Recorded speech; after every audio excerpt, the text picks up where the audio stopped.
High হাজরিঙ্গন this আর্গো আশা করা যাচ্ছে আপনারা সবাই ভালো আছেন। আজকে হচ্ছে আপনাদের সাথে আমার যে আইফোন 14 প্রোটা আছে, আমি এটাকে কিন্তু অলমোস্ট 3 বছরের মতো সময় ধরে ইউজ করতেছি। আজকে আপনাদেরকে এই যে ফোনটা রয়েছে তার হচ্ছে একটা ইউজার এক্সপিরিয়েন্স আপনাদের সাথে শেয়ার করব, যেটা একটা অনেক লম্বা সময় ধরে আমি আপনাদের সাথে ইউজ করতেছি।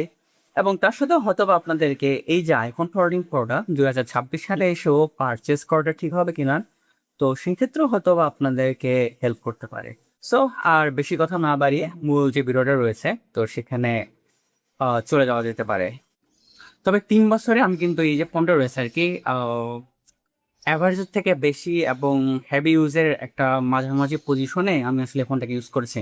তো সেটা যদি আপনাদের ক্লিয়ার করতে চাই, এর জন্য প্রথমে সেটিংয়ে যাই, সেটিং থেকে হচ্ছে জেনারেলে যাই, জেনারেল থেকে এখানকার যে অ্যাবাউটে যাই, তারপরে এই যে ফোনের যে কন্টেন্টগুলো রয়েছে সেটা থেকে কিন্তু আপনার একটা আইডিয়া পেয়ে যাবেন। যেমন ধরুন এখানে আমার যে ফোনটা রয়েছে আর কি, তো সেখানে হচ্ছে আমার গানের সংখ্যা 1000-এরও বেশি রয়েছে, ছবির সংখ্যা 35,000-এর মতো, ভিডিও প্রায় 1000-এর মতো ছুঁই ছুঁই করেছে। এবং এখানকার যে স্টোরেজটা রয়েছে আর কি, তো সেটাও কিন্তু আসলে খুব একটা বেশি খালি নাই। হ্যাঁ, 256 জিবির মধ্যে শুধু 56 জিবি সামথিং কিন্তু খালি রয়েছে। তো এখান থেকে আপনারা হচ্ছে একটা আইডিয়া পাবেন আমি আসলে এই যে ফোনটা রয়েছে তো সেটাকে আসলে কতটা হ্যাভি ইউজ করেছিলাম। এখন কথা হলো এতদিন ধরে 3 বছর এই ফোনটার ব্যাটারি হেলথের কি অবস্থা। তো চলেন আমি আপনাদেরকে সেটাও দেখাই। এখানে ব্যাটারিতে যদি যায় চার্জ এবং যে হেলথ যেটা রয়েছে আর কি, তো আমার এই ফোনের ম্যাক্সিমাম যে ক্যাপাসিটিটা রয়েছে আর কি, তো সেটা কিন্তু দেখেন অ্যারাউন্ড হচ্ছে আপনার কত 83%-এর মতো। আর এখানে হচ্ছে আমাদেরকে একটু সরি দুঃখিত, হচ্ছে আমি যখন এই ফোনটা আপনাদের কাছে নিয়ে যাচ্ছিলাম আশপাশ হচ্ছে একটু বার্নার হয়ে যাচ্ছে, কারণ আমার হচ্ছে কোনো ক্যামেরাতে না, আমার যে S24 আলট্রাটা রয়েছে আর কি, তো সেটা দিয়ে কিন্তু আসলে এই ভিডিওটা করা হচ্ছে। আর চেষ্টা করতেছি এটা আসলে কোনো স্ক্রিপ্ট ছাড়া। তো আমার মনে হলো যে আপনাদের সাথে এই জিনিসটা শেয়ার করা উচিত, কারণ আমি হচ্ছে অনেক দীর্ঘ সময় ধরে এই চ্যানেল আসলে কন্টেন্ট আপলোড করা হয় না।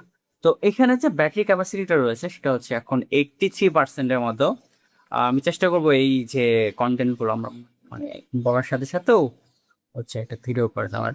83% হলো আপনারা যদি এই যেটা রয়েছে আর কি, তো এখানকার যদি আপনারা স্ক্রিন ইউজেস করে দেখেন তাহলে আপনারা একটা আইডিয়া পাবেন।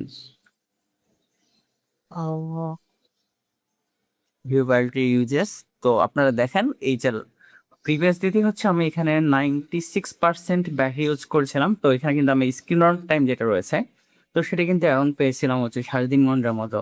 তারপরে হচ্ছে প্রিভিয়াস ডেতে যদি দেখি সে হচ্ছে 81%, তো সেটা কিন্তু হচ্ছে আপনাকে আমাকে হচ্ছে 3 ঘন্টার মতো স্ক্রিন অন টাইম দিয়েছে। এই ফোনটা কিন্তু কোনো ব্যাটারি বুস্টেড না। আমি চেষ্টা করছিলাম এই ফোনটাকে মানে হচ্ছে খুব যত্নভাবে ইউজ করার মতো। যেমন ধরেন এখানকার যে আমি যে চার্জারটি ছিল আর কি, তো সেটা কিন্তু আসলে অ্যাপেলের যে অরিজিনাল যে চার্জারটা রয়েছে তো সেটাই কিন্তু আসলে আমি কিনে এখানে ইউজ করছিলাম। তো এটার দাম মনে হয় অ্যারাউন্ড ছিল কত 2500 মতো। আর আর আমি যখন কোনো কিছু একটা ফোন ইউজ করি সেটা হচ্ছে আমার সামনে যে স্যামসাংটা রয়েছে, তো সেক্ষেত্রেও সরি এর যে অরিজিনাল যে চার্জারটা আছে তো সেটাই কিন্তু আসলে আমি ইউজ করে আসতেছিলাম। থার্ড পার্টি কোনো চার্জার ইউজ করি আমার ফোনের ক্ষেত্রে, তাহলে দেখা যায় যে আমার ফোনের ব্যাটারি লাইফ বা হচ্ছে ফোনটা হিটিং ইস্যু বা অন্যান্য যে জিনিসপত্রগুলো রয়েছে সেগুলো কিন্তু আসলে একটু কম ফেস করতে হয়। এছাড়াও এখন যে ঢাকায় যে পরিমাণ গরম পড়ছে আর কি, তো এখানে কিন্তু দেখা যায় যে আপনারা যদি একটু ফাস্ট চার্জার ইউজ করেন সেক্ষেত্রে দেখা যাবে আপনাদের যে ফোনটা রয়েছে সেটা যেটা দ্রুত গরম হওয়ার একটা পসিবিলিটিস থাকে। আর আরেকটা জিনিস আপনারা সবসময় খেয়াল রাখবেন যে হচ্ছে আপনারা যখন এই ব্যাটারিটাকে চার্জ করবেন আর কি, আপনাদের ফোনটা হিট হচ্ছে কিনা সেটা একটু খেয়াল রাখবেন। কারণ হচ্ছে ফোনের ব্যাটারিটা আসলে তখনই ড্যামেজ হতে শুরু করে যখন আসলে এই ব্যাটারিটা যখন গরম হয়। আপনারা যদি এটাকে ঠান্ডা করে ইউজ করেন বা হচ্ছে টেম্পারেচার মেনটেন করে ইউজ করেন আর কি, সেক্ষেত্রে দেখা যাবে যে আপনাদের ফোনে যে ব্যাটারি হেলথটা রয়েছে আর কি আরও লঙ্গার পিরিয়ড থেকেও মানে একটা বেটার ব্যাকআপ পেয়ে যাবেন। আমার এখানে দুটো ফোন সবসময় ক্যারি করি, একটা হচ্ছে S24 আলট্রা আর একটা হচ্ছে আইফোন। আর এটা 3 বছর ধরে আছে, আর হচ্ছে S24 আলট্রাটা সেটা হচ্ছে 1.5 বছরের ধরে আমার কাছে সাথে থাকলেও আমার ক্ষেত্রে যদি একটা ছবি তুলতে হয় মানে কোনো ফাস্ট ক্যাপচার করতে হবে, কোনো কিছু স্ন্যাপ করতে হবে, সেক্ষেত্রে কিন্তু আমার হাতে সবসময় যে পকেটেই ছবি তোলার জন্য সবার আগে হচ্ছে আইফোন 14 প্রোটাই কেন যেন চলে আসে। ইভেন এর যে কালার সায়েন্স যে কালার টোনটা রয়েছে সেটার সাথে আমি আসলে অনেক বেশি ফেমিলিয়ার। তো যদি আসলে এই জিনিসটা সাবজেক্টিভ, আমার কাছে কেন যেন স্যামসাং এর কালার প্রোভাইড অনেক বেশি এগ্রেসিভ লাগে। তো সেক্ষেত্রে দেখা যায় যে হচ্ছে আমি ওই আইফোনটাই বেশি ইউজ করা হয় আর কি 95% ক্ষেত্রে। আমি হয়তো টুডে টুমরো আমার যে সামনে S24 আলট্রাটাও রয়েছে আর কি, সেটারও একটা ইউজার এক্সপিরিয়েন্স হয়তো আপনাদের ভিডিও আপনাদের সাথে শেয়ার করবো। সেক্ষেত্রে আপনারা দেখতে পারবেন যে হচ্ছে এই ফোনটাতে আমি 1.5 বছর ধরে ইউজ করলেও আমি মাত্র এই ফোন দিয়ে ছবি তুলেছি মাত্র 250টা মতো হবে। আর এখানে কিন্তু আমি অলরেডি ছবি তুলে ফেলেছি হচ্ছে 7,500 মতো। যদিও আসলে এটা পারসেপশনের উপর ডিপেন্ড করে আসলে কে কোন কালার প্রোফাইলটা পছন্দ করে। তবে হচ্ছে আমার কাছে সবসময় আমি যখন একটা আইফোন দিয়ে ছবি তুলি তখন সবসময় এখানকার যে একটা ছবি তোলার যে বিষয়টা রয়েছে সেটা ছবিটা কেমন হবে বা না হবে, সেটা দিন হোক বা রাত হোক, তো সেখানে কিন্তু আসলে একটা জিনিস খুব প্রেডিক্টেবল থাকে যে হ্যাঁ আমি একটা জিনিস ক্যাপচার করব বা একটা জিনিস স্ন্যাপ করব। তো সেক্ষেত্রে দেখা যাচ্ছে যে আমি হচ্ছে এই টাইপের একটা আমি কোয়ালিটি একটা এক্সপেক্ট করতে পারি। এখন আপনাদের কাছে একটা প্রশ্ন আসতে পারে, আমি যেহেতু এই ফোনটাকে 3 বছর ধরে ইউজ করতেছি তো এই বিল্ড কোয়ালিটির কেমন অবস্থা। আমি আসলে যখন একটা ফোন কিনি সেক্ষেত্রে আমি সবসময় হচ্ছে 10,000 টাকার মধ্যে একটা এক্সট্রা বাজেট রেখে দিই সেটার অ্যাক্সেসরিজের পেছনে। একটা হচ্ছে স্ক্রিন প্রোটেক্টর, আর একটা হচ্ছে আমার এই ব্যাক প্রোটেক্টর, এবং হচ্ছে তৃতীয় যে বিষয়টা রয়েছে সেটা হচ্ছে চার্জার। আমার এই ফোনটা আপনারা হয়তো অবাকই হয়ে যাবেন যে 3 বছর ধরে আমি এটাকে হেভি ইউজ করলো, এখানে কিন্তু আপনার কোনো মেজর কোনো স্ক্র্যাচ বা কোনো ডেন্ট বা এরকম কিছু আপনারা কিন্তু লক্ষ্য করবেন না। আপনার কাছে মনে হবে যে আচ্ছা ঠিক আছে এটা স্টিল ফ্রেশ এবং ব্র্যান্ড নিউ রয়েছে। এর মূল কারণ হলো আমি যে আসলে এটা যদি আসলে কোনো স্পন্সর না, আমি সবসময় হচ্ছে এই যে স্পাইজান ব্র্যান্ড যেটা রয়েছে আর কি, তো এটাকে অনেকে স্পিগনও বলে থাকে। তো এটার প্রতি একটা খুব মানে ব্লাইন্ডলি আসলে আমি এই ব্র্যান্ডটাকে হচ্ছে ট্রাস্ট করি আর কি। আর এটার আপনারা অনেক ওইএম বা হচ্ছে অনেক কপি হচ্ছে আপনার লোকালি পেয়ে যাবেন। তবে হচ্ছে আরেকটি জিনিস সেটা হচ্ছে আমার গ্যাজারিন গিয়ারও আমাকে এখানে স্পন্সর করতেছে না। তারপর আমি আপনাদেরকে বলবো আপনার যদি এই ধরনের 2,500 থেকে 3,000 টাকা দামে যদি কোনো কেস আপনারা ইউজ করতে চান, আমি আপনাদেরকে সাজেস্ট করবো হচ্ছে ক্যাজরিন গিয়ারই আপনারা হচ্ছে অরিজিনালটা পাবেন। অথবা হচ্ছে স্পাইজেনের যে বাংলাদেশের একটা অফিসিয়াল সাইট রয়েছে, তো সেখান থেকে কিন্তু আপনারা নিতে পারবেন। আইফোনের ফার্স্ট আইফোন যেটাতে হচ্ছে ডাইনামিক আইল্যান্ড রয়েছে, এবং লাস্ট ফোন যেটাতে হচ্ছে অ্যালার্ট স্লাইডারটা রয়েছে, মানে প্রো মডেলের ক্ষেত্রে।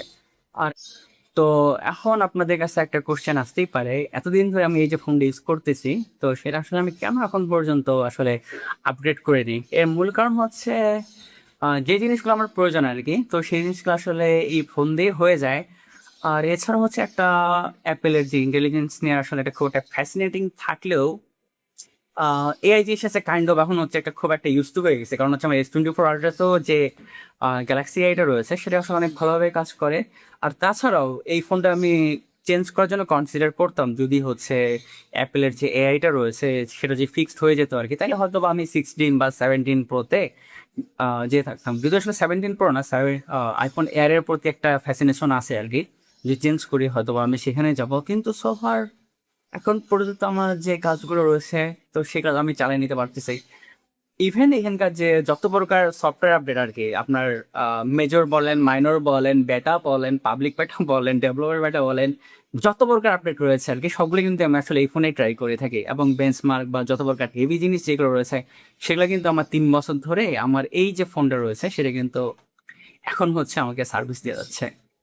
এখন যদি আপনাদের কাছে মনে হতে পারে যে হচ্ছে এই ফোনটা আপনারা কনসিডার করবেন কিনা, ইয়েস অবভিয়াসলি আমার একটা সাজেশন থাকবেন। যদি আপনারা খুব বেসিক টাস্ক করে থাকেন, আপনারা যদি হেভি গেম করে না থাকেন বা হচ্ছে টুকটাক ভিডিও তুলতেছেন, আপনারা অনেক বেশি ছবি তুলতেছেন, তাহলে হচ্ছে এই ফোনটা আপনাদেরকে ইজিলি রেকমেন্ড করা যায়।